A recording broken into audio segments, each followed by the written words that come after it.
ಎಲ್ಲರಿಗೂ ನಮಸ್ಕಾರ. ನನ್ನ ಹೆಸರು ರಂಜಿತಾ ಎಸಿ. ನಾನು HDCA ಶಾಲೆ ಮೇಲೆಕೊಡೆ ಕ್ರಾಸ್ನ ವಿದ್ಯಾರ್ಥಿನಿ. ಇನ್ನು ನಾನು 625ಕ್ಕೆ 625 ತೆಗಿಬೇಕು ಅಂತಂದರೆ ಅದಕ್ಕೆ ನನ್ನ ತಂದೆ ತಾಯಿ, ನನ್ನ ಶಾಲೆಯೆಲ್ಲ ಶಿಕ್ಷಕರು, ಮುಖ್ಯೋಪಾಧ್ಯಾಯರು, ನಮ್ಮ BJS ಸಂಸ್ಥಾನ ಮಟ್ಟದ ಮುಖ್ಯ ಸ್ವಾಮೀಜಿಗಳಾದ ನಿರ್ಮಾಣದ ಸ್ವಾಮೀಜಿಗಳ ಮಾರ್ಗದರ್ಶನ ಕಾರಣ ಆಯಿತು.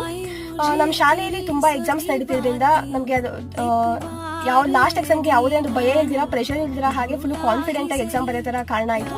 ಮತ್ತು ನಮ್ಮ ಶಾಲೆಗೆ ವಿದ್ಯಾರ್ಥಿ ಮಿತ್ರ ಅನ್ನೋ ಒಂದು ಪೇಪರ್ ಆಗ್ತಿದ್ರು. ಅದರಿಂದ ಎಷ್ಟೊಂದು ಟಾಪಿಕ್ಸ್ ನಮ್ಗೆ ಯಾವ ಕ್ಲಾಸಲ್ಲಿ ಅರ್ಥ ಆಗಿಲ್ವೋ ಅದರಲ್ಲಿ ಅದ್ರ ಆನ್ಸರ್ ಸಮೇತ ಆಗ್ತಿದ್ರಿಂದ ತುಂಬ ಯೂಸ್ ಆಯಿತು ಅಂತ ಹೇಳಕ್ ಇಷ್ಟಪಡ್ತೀನಿ. ಮುಂದೆ ನಾನು ಕಾಂಪಿಟೇಟಿವ್ ಎಕ್ಸಾಮ್ಸ್ ಬರೀಬೇಕು ಅಂತ ಅಂದ್ಕೊಂಡಿದ್ದೀನಿ.